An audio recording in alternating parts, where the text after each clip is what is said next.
ఓం సదాశివసమారంభాం వ్యాసశంకరమధ్యమాం అస్మదాచార్యపర్యంతాం వందే గురుపరంపరాం.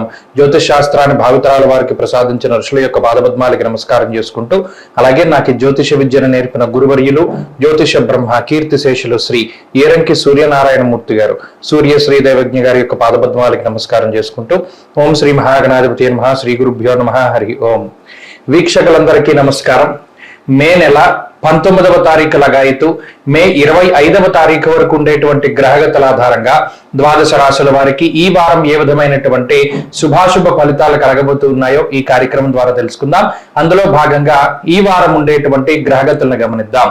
ఈ వారంలో మేష రాశి యందు బుధ గ్రహం సంచారం చేస్తూ ఉండగా, వృషభ రాశి యందు రవి, శుక్ర, గురు గ్రహాల యొక్క సంచారం జరుగుతూ ఉన్నది.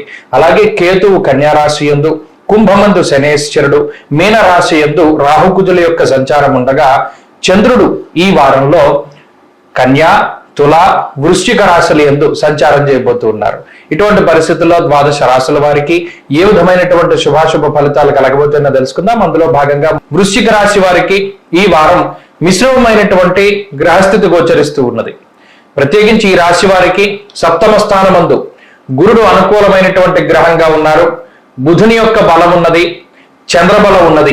వెరసి ఈ మూడు గ్రహాల తాలూకు శుభ ఫలితాల వల్ల ఆర్థిక పరమైనటువంటి అంశాలను పరిశీలనం చేస్తే సప్తమంలో ఉండేటువంటి గురువు పూర్ణంగా ఆర్థికంగా బలోపేతం చేసేటువంటి గ్రహం అయినప్పటికీ కూడా పంచమంలో కుజరాహువులు ఉండడం, అర్ధాష్టమ శనేశ్వరుడు ఉండడం, లేదా సప్తమంలో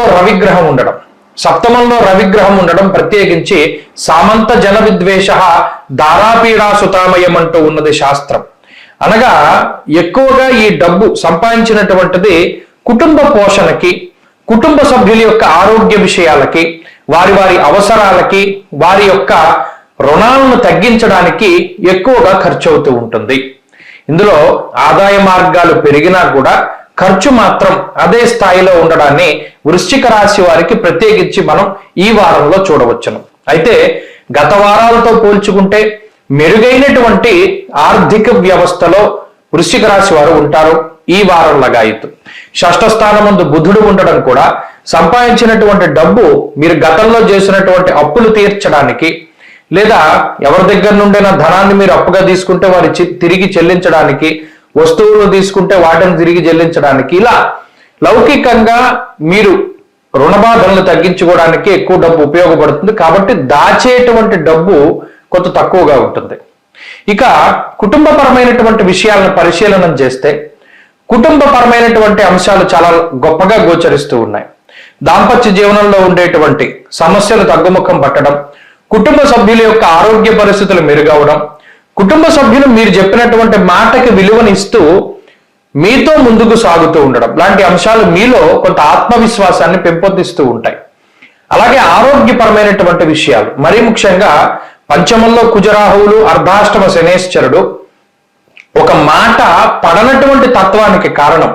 ఎవరైనా ఏదైనా ఒక మాట అంటే చాలు చాలా కోపంతో ఊగిపోతూ ఉంటారు. కోపాన్ని తగ్గించుకోండి.